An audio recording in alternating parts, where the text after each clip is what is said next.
has not been implemented, and that is a major challenge for marketers as it is now. And this implies that an additional cost of 11 naira per litre for this transaction due to the forex official primary market differential. All right, and it's a very long read. Also, you can get more details on page 4 of the Guardian newspaper. Don't go anywhere, stay with us. You're still on to Mainland 98.3 FM. It is Trends in the Papers.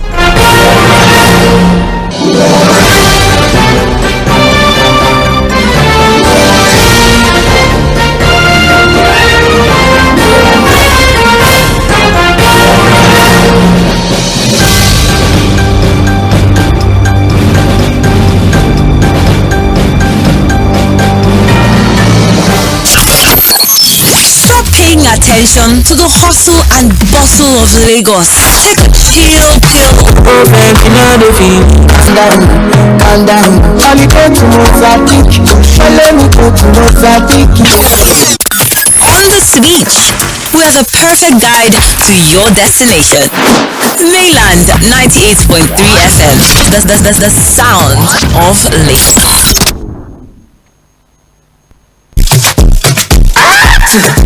You're listening to the sound of Mainland FM 98.3.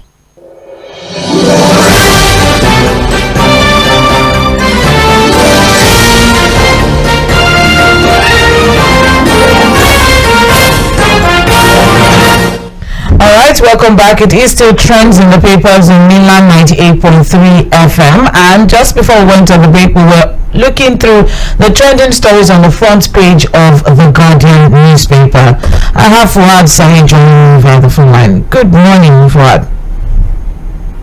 Yeah, good morning, Sandra. How are you doing? Well, thank you very much. Okay, and also Okoyemi Akinde is in the studio. Good morning. Well, good morning, Sandra. So it feels good to hear Fuad's voice this morning. He's sounding foreign. It's a 5-star voice. It's a 5-star voice. Good morning, Good morning.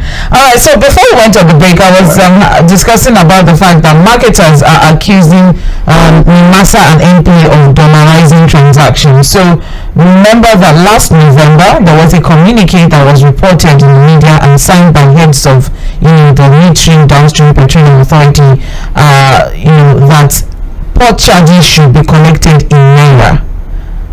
However, although there are attempts to enforce the decision, but then it has not been implemented, and it is a major challenge. And remember that the price of dollar is practically driven by demand. So if there is no supply, then obviously the price will rise. So in this instance, every time a vessel needs to berth, we have to pay port charges in dollars, and this is a major issue now, and is also something that is also driving the scarcity of petrol as it is now. And there are complaints from the Depot and Petroleum Product Marketers Association of Nigeria.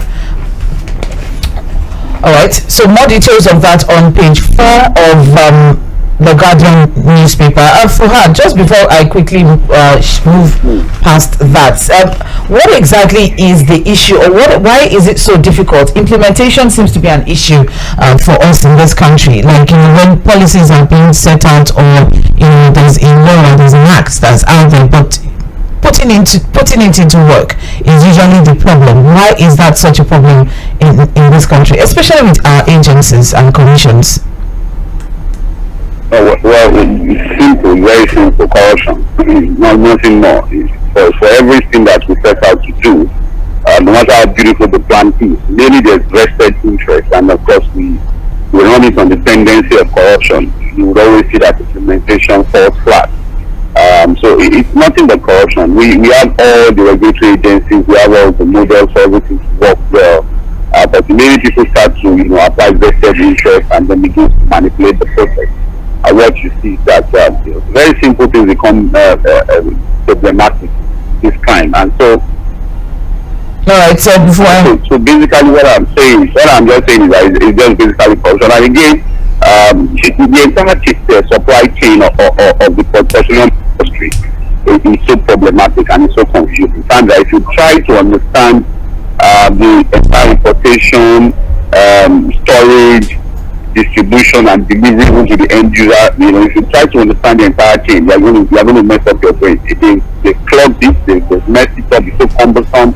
And sometimes, for some of us who are just journalists, we try to analyze the entire thing and you get completely confused. It's unfortunate, but that's what the situation is. All right, so corruption. Which shows how bad things have gotten 2 times. 1 or 2 reasons to probably follow someone to clear something and car into this country. You know how much you would have to pay to get there to milk the sales, but implementing the affecting petroleum marketers, pointing to the fact that to charter a vessel to convey 20,000 metric tons of petrol within Nigeria for 10 days, freight charges are denominated in dollars valued at about 220 million naira at official forex rate of 440, and 440 million for marketers who have to source forex from the parallel market at 880. That is really it's quite unfortunate for as it is now. Well, more details on page 4 of the Guardian newspaper. Moving on now, set 2023 agenda. So as a follow-up to the town hall meeting series that's been and development held the second in its series of such town hall for presidential candidates, and on the roll call now, the second series featured presidential candidates of African Action Congress, Omiyele Sowore, Social Democratic Party, Adewale Adebayo, All Progressive Crown Alliance, Professor Peter Uyadi, and Action Democratic Party, Yabagi Sani. There's a whole lot that was said. We have riders to that story. Sowore saying that it is to unite Nigeria and do justice to the people. Sani coming in with tackling insecurity and to govern by rule of law. Adebayo coming in with effective system. Half of those in government will be in jail, and saying that we're open to restructuring state police. That's Kokonsu at Channel's town hall meeting, and coalition of fact checkers monitoring town hall meeting to curb spread of falsehood. Fuhad Dokpe, did you follow the second edition of the town hall series? So going by the statements that these candidates have made now, do you have anything to say so we can quickly watch them? I followed the first one, the one that was held last week, Sunday, and then the conversation that was between Peter Obi, the candidate of the Labour Party, Kola Abiola, candidate of the PRP, of course representative of the presidential candidate of the PDP, that represented and one of them really brought up good things they want to do, but yesterday was not different. All of these things are really interesting to see. We've never had a poor or a low level conversation when it comes to build-ups to election. All of the politicians will come and give you beautiful stories they want to do, and once they get into office, we ask ourselves, are these really the monsters that we've chosen to make? And that's always been the problem. I think we need to agree at this point that a lot of things need to be done with the supposedly smaller political parties. Previous Sunday, it was Kola Abiola that really wowed me with his ideas, with his understanding on how the security architecture in this country can be brought together to function optimum. And yesterday it was Sowore also that came, even though with all of his dramas and all of that, he sounded like someone that understood what this country needs at this moment. All right, Fuhad, this whole idea of unifying the country, I don't know, do you think that is if that is so, then we are edging closer to a healthier country or a healthier democracy, unity, this unifying Nigeria? Because it seems to be like at the front burner of a lot of people, a lot of our candidates thoughts. I'm sorry to want to use this analogy. It's just like when you see a lady who you want to approach, and the only thing she wants to do is that she wants to just settle down and marry. So as a guy, you just continue to throw that at the date. I'm sure all of these guys know that one of the challenges that we face at this time is the unity of the country. We are so divided along ethnic and religious lines like never before. And so it's easy for anybody to come up with an idea of how I'm going to unify Nigeria. Like I always say, to ask them out now, they run into trouble. The fact is, we can be united in our diversity. We can be a country where Muslims, Christians, pagans, all ethnic groups exist. function, develop at their own pace without anybody feeling threatened about existing as a Nigerian. It's just a matter of doing the right thing. I'm sure one of our callers, if you remember, would always say that, look, we would not be talking about unity if there was equity, fairness, and justice. If we are able to do that, really, the discussion of unity would not be anything that we need to continue to talk about. Unity is not something that you give by talking about it. It's about doing the right thing, being fair to all, creating an equitable system, and then when there's justice, everybody feels safe. In Nigeria. So it is what it is, really. All right, more details on page 6. That's the second one. So we should expect in third phase there are 18 political parties, and so far 8 have been represented at the town hall meeting. Channels also started theirs with NNPP presidential candidate Kwankwaso being the first to feature on that one. All right, more details of this on page 6 of the Guardian newspaper. Moving on now, we also have sponsoring fake news won't win elections, says APC Presidential Campaign Council. So yesterday we had this conversation, and Nuruddin said there's nothing like fake news. You can have fake information, but there's no such thing as fake news, and that actually caught my attention. But before we dig deep into whether there's fake news or not, this is as regards the stories that's been going around with as regards the presidential candidate. That story keeps hovering over his head, and they're saying that their candidate has consistently said he will make this campaign about issues that have to do or affect the lives of Nigerians, and how to prefer workable and enduring solutions that will improve quality and whatnot.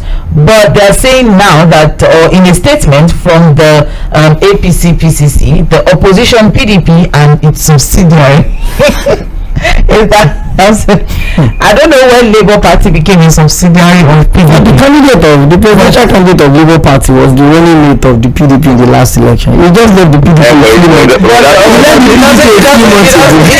doesn't mean anything. I mean, it's just a single person in a political party, and then that is supposed to make some sort of. This election, this pettiness flies around. Well, in a statement coming from the APC PCC, I'm reading and quoting here: the opposition PDP and its subsidiary Labour Party, having realized they have no sure path to victory in the February 2023 presidential election, up their campaign of calumny, disinformation and misinformation on Saturday by sponsoring fake news against APC presidential candidate. And they said they did it by forging the letterhead of INEC, and they also forged the signature of the National Commissioner. That's a very interesting one. Although INEC has come forward to say, okay, that is not from them. But I don't know, but I just feel like this politics of this campaign season is getting more interesting, and we should expect, shouldn't we? Let me ask this question. Let me not give my own opinion. Or do you think we should expect more of this drama, of course, in the campaign seasons to come? Yeah, as much as we've always talked about, let's make this conversation straight, let's make it very clean, let's bring issues, let's move away from how you want to, what you want to do, to how you want to do those things that you want to do. You want to fix the infrastructures, how do you intend to do that? You want to fix education, how do you want to do that? You want to reconcile the fiber of this country, which we have to admit at this point that is being broken, badly broken. You want to fix security in this country. Sandra, yesterday night at about 8:55 on the long bridge at Berger here, I ran into traffic robbery, as in right to my face. These 5 guys came in from under the bridge with guns, with heavy load, and they broke. We needed to see what they did yesterday. And they were so comfortable. They were not, their faces were not even covered in the traffic. You look at the ease at which they pull off that. I almost want to call it haste, but then we saw it. So that's how bad everything has been in this country, and that's what I think we should be talking about. We should focus on this is the distraction. It's a needless. Sorry.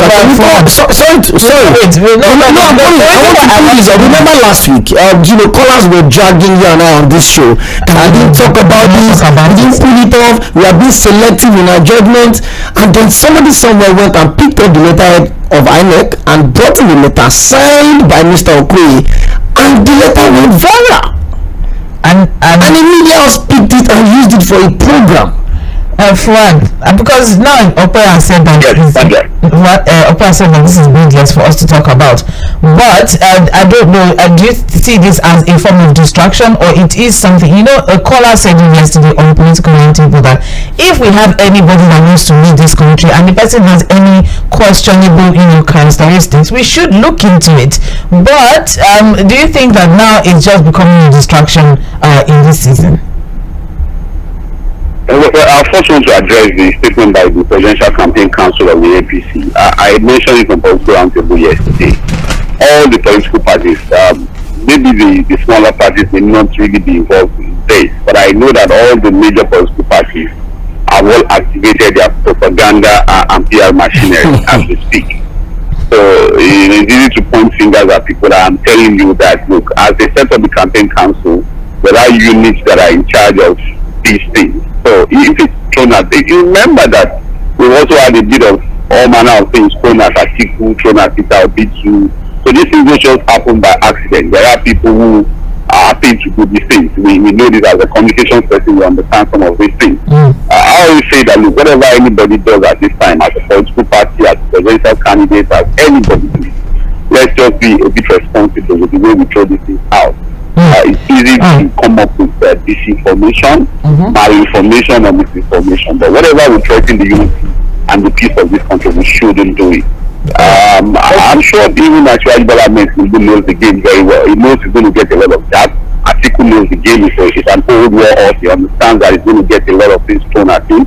I'm sure Peter also understands the game. But in all of those things, please, I just want to appeal to all of them. They should save this country. All right, thank you very much. More details of that on page 3 of the Guardian newspaper. Moving on very quickly, also Uduaghan declares support for Okowa, seeks unity in PDP. Uduaghan is former governor of Delta State and declaring his support for Okowa as running mate to the presidential candidate of the People's Democratic Party. And that is on page 8 of the Guardian newspaper. Most Nigerian roads are expired, says FEMA. FEMA is Federal Road Maintenance Agency, yes, and that is on page 9 of the Guardian newspaper. And what we have is that, worried by the condition of Nigeria's road network, FEMA has painted a gloomy picture of the roads and highways we have expired, with little or no capacity needed to utilize. Alright, and we can get more details of that on page 9, discussing the highway system and whatnot.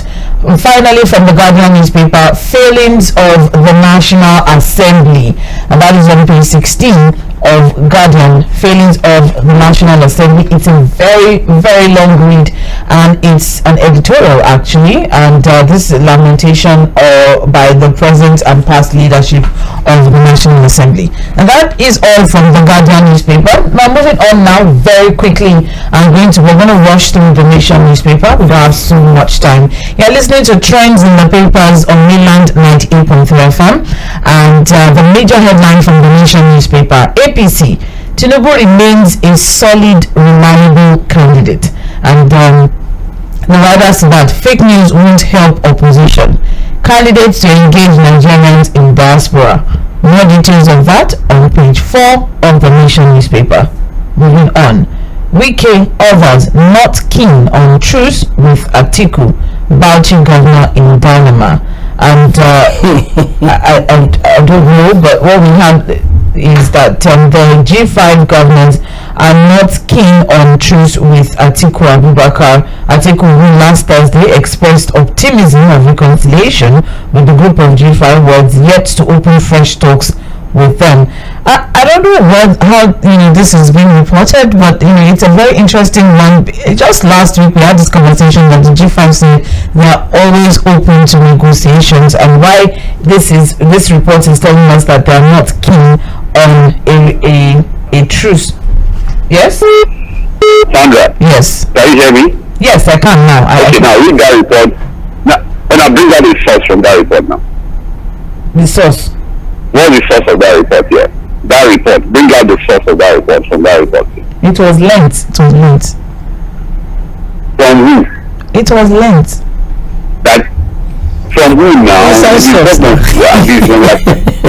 From where? Inside source. You see when I talk about all the parties activating their PR and propaganda machinery. Do you not understand?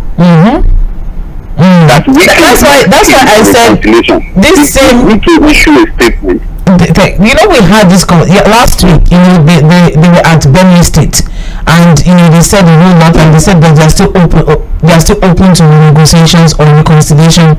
But now this particular, that's what I'm saying, that this particular report now is, you know, like contradicting that particular one, and this one now is just okay. I know. What I'm now saying is that the headline says Wike is not king. Wike others, Wike and his people, they are not king. And others, okay. I'm now saying that the Wike and others issue a press statement to say, look, we are not ready for reconciliation. And I'm saying that this particular report, what is the source? What is the source of that report? Reconciliation report. Very important, because what I keep seeing here is it was. I don't like to say this because I don't like to say this because they are our colleagues. But the idea of reporters and editors sitting down somewhere and conjuring the report, I don't know, because again, you know, I didn't like the story, or like to talk about the story where they go an inside source, an unconfirmed source, or a source that wants to remain anonymous. Whenever I see any report like that, what comes to my mind, this is just a piece of propaganda. That's simple as that. Alright, so shall we move then? Doctor is quiet. I don't want Ope to dig deep into this. Let's move on from this particular aspect. Because there's still a whole lot here, because I know it will tick some people off. Last week when there was this mention of whether or not Bala Mohammed. No, I know whether or not Bala Mohammed was going to, you know, come on to whatever it is that's happening between the G5, but it was also length. I'm reading. It was length.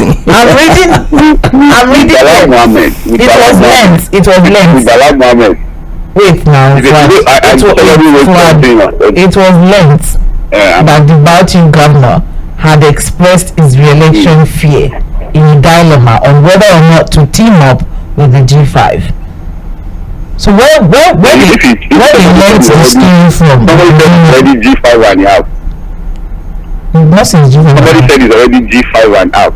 I didn't read that. That's the new one now. This is G5 and half. I didn't read that. But more details of this particular one, keen or not, on page 4 of the Nation newspaper.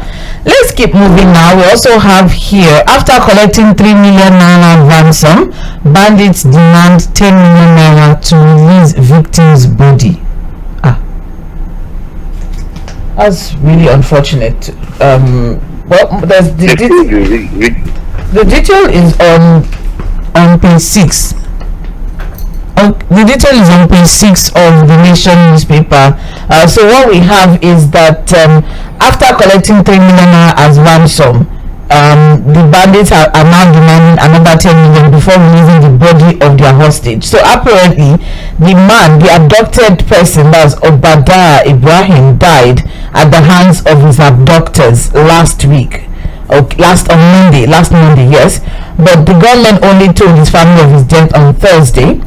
Earlier, they were actually demanding 200 million naira, and later they settled for 3 million naira. And what they said, after giving them the ransom, they said, okay, they told them that the money is for food stuff and that they should send another 15 million. They later went down to 5 million. It was just back and forth, and now the guy died. This is very, very unfortunate, actually. You know, after paying all of that money and then you still didn't get your family member alive, and now they're even saying that for you to collect his body so that you can give a proper burial, you have to pay. Why have they been keeping his body now? It's almost a week. Because they not paid the ransom for the body. That's what I'm saying. Where have they been keeping the body? Do they have, mortuaries where they embalm the bodies now? I mean, remember, when one of the victims of one of the rescued persons from the Kaduna Abuja train, when she came out to say that where they were kept, medical personnel usually come to take care of them, to administer drugs on them when they are sick, comes in to give them their toiletries. If they are on their cycle, they come in to supply stuff for them. So if you want to collect money to release the dead body of someone. Why have you kept the dead body for over a week that the person had died? So it's either the dead body is no longer existing, or they just want more money, or whatever it is. And yes, you want to respect the family member. You want to so badly, at least they say that Yoruba,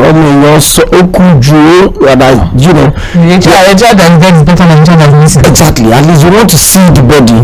And then what's the probability that if you still pay this money, they would even release the body to you? It's really unfortunate. The fact that you have to go through the trauma of your family member and going back and forth, you are still paying money. You pay 3 million, they told you that one is for food. Except you are still in Nassau. That's how you spend that much money in captivity to be fed. And then you send in another 5 million and they did not call you that. The 8 million you pay though is to wet ground. Now pay 10 million now to come and carry the dead. These are the things that people go through in this country. So when we talk about people having mental issues, it is not just about the economy.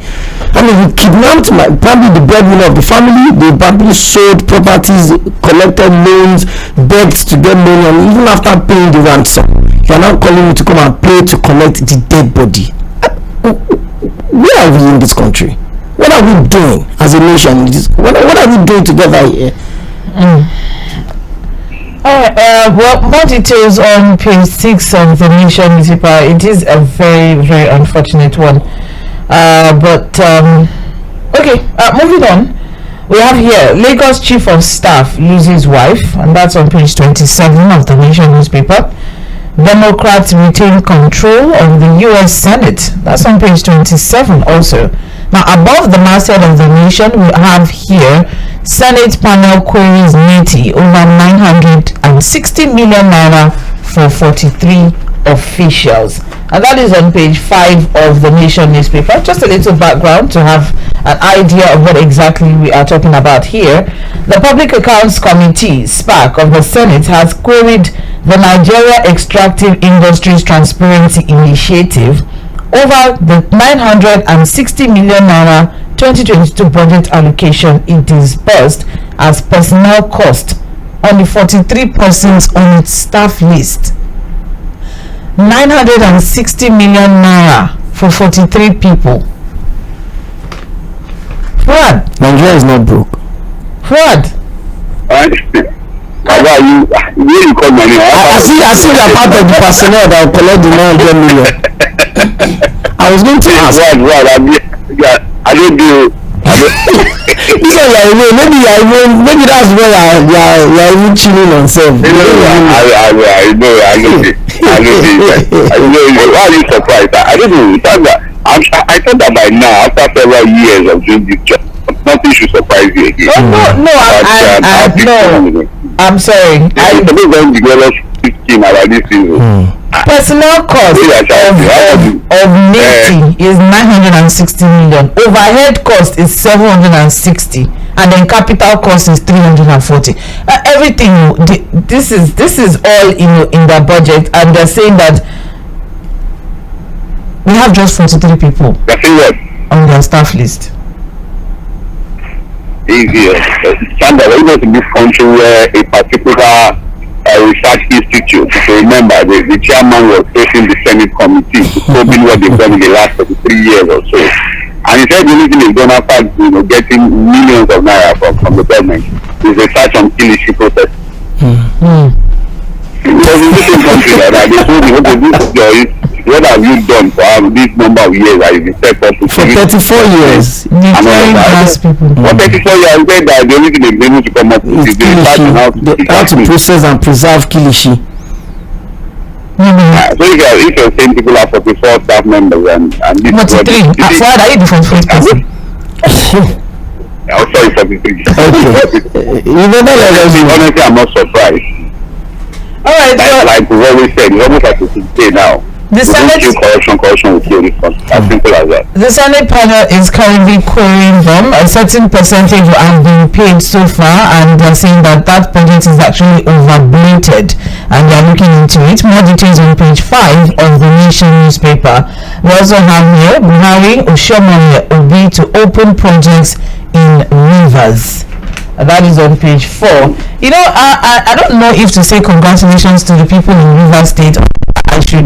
We should raise eyebrows as regards the many projects that the Rivers State governor has been inaugurating in recent times. But we'll take it as it is. But what we have in this one is that the Rivers State governor, Nyesom Wike, has invited President Muhammadu Buhari, the presidential candidate of the Labour Party, Mr. Peter Obi, to inaugurate some projects in the state.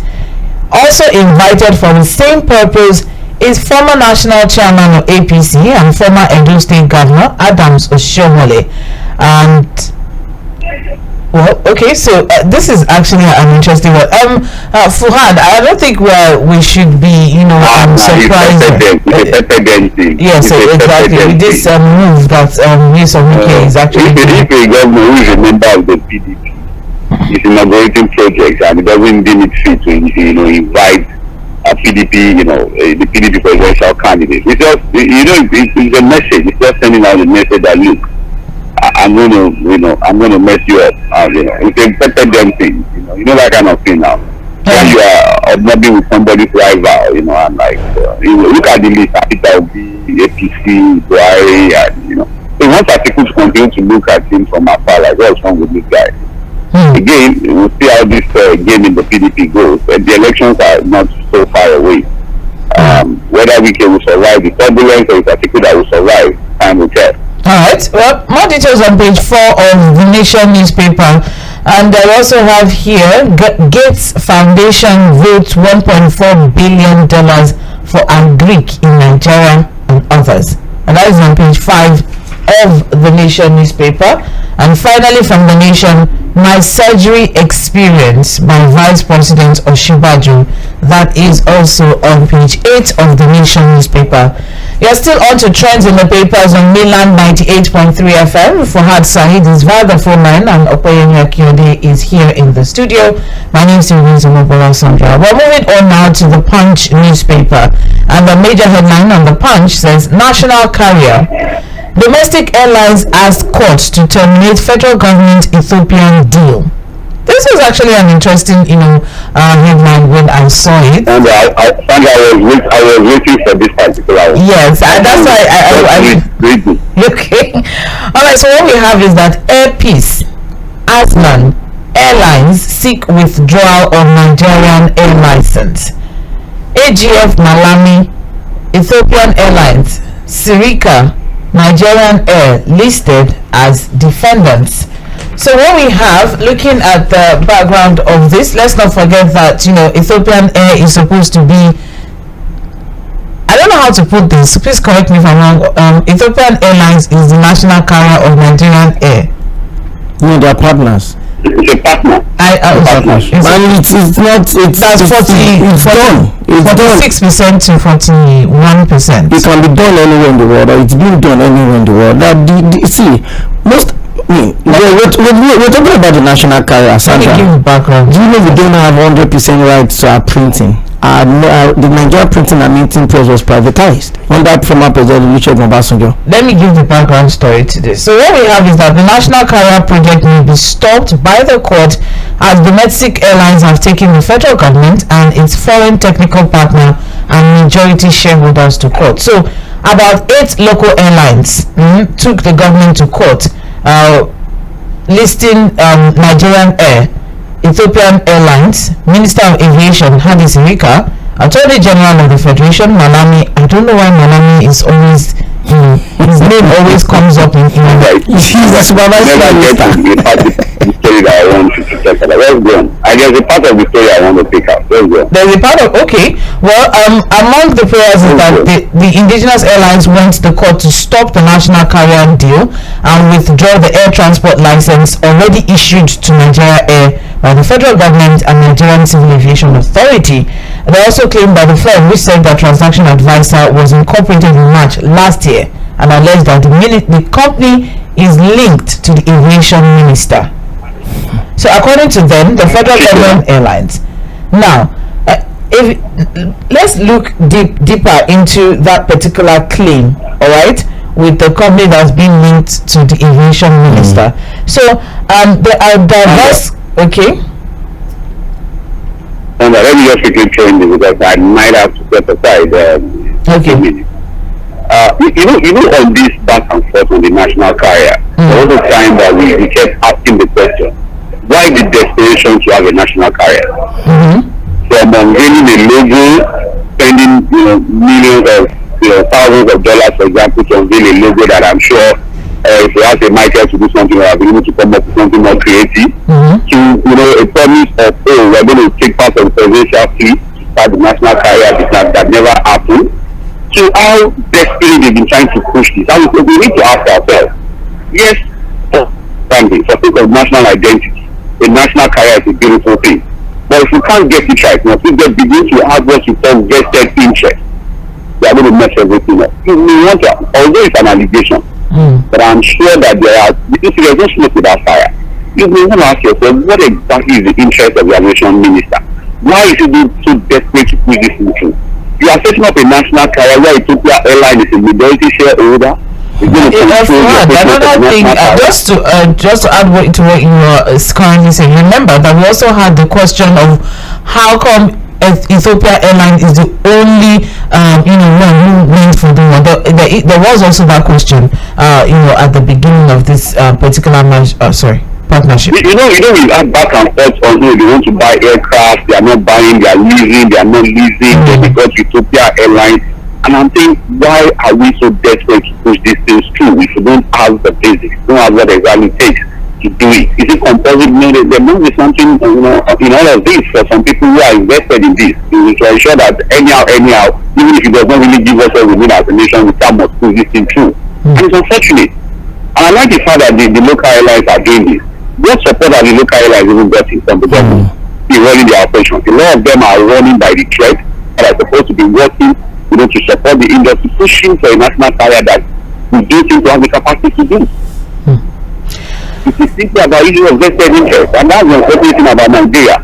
Everything we come up with good ideas, good policies, and then somebody somewhere in his own corner of the office creates a vested interest strategy and then messes the whole thing up. So basically, it's something that should be looked into. This company. Even the cost of designing the logo of the national carrier is a problem.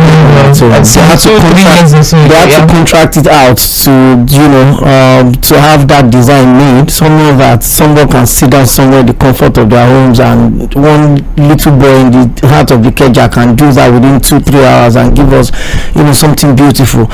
And we complicate things, simple things in this country. We just make a mess of everything, and it only tells the quality of leadership that we have in this country. Because I won't be surprised. I'm not saying it's legit. I'm not saying it's it's clear project. We've seen where big government functionaries have been linked to bids, and I won't be surprised if the allegation is true. But then, just like Fuad said, the local operators in this country are going through a lot. I mean, gone are those days where flying was just a basic thing. Now it's a luxury. To fly from Lagos to Abuja is about 93,000 naira, 84,000 naira, and then to go by road is not even safe.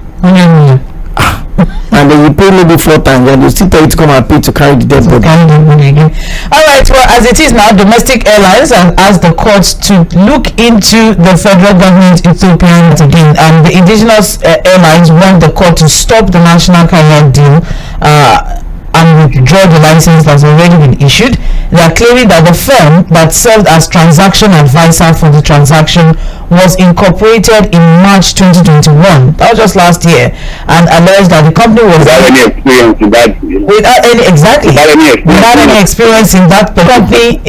Aside from the fact that it's a newly established company, it's also linked to the aviation minister. Okay, that's one, and they're also allegedly, yes, of course, and they're also alleging that that ATL issued to Nigeria Air did not pass through the normal security clearance, because according to them, the travel market to Ethiopian Airlines. So there's so many things that they're going to, they're looking at, and The registered trustees of the airline operators include Azman Air, Air Peace, Max Air, Topaz Aviation, and United Nigerian Airlines, filing a lawsuit against the move on Friday. That's the major headline coming from the Punch newspaper story on page 2. Debate: Presidential candidates lambast federal government for corruption insecurity. That's on page 12 of the Punch newspaper. And that's all that we can take, unfortunately, from trends in the papers. We're unable to check through what we have trending from Guardian, Vanguard newspaper. We have here 2023 budget is threatened as crude oil outputs drop 7.4%, 8:14, as we pick one or two stories and just take a focus for the morning, and also quickly watch the one or two trending stories from Vanguard. You're listening to Mainland 98.3 FM, and we'll be right back.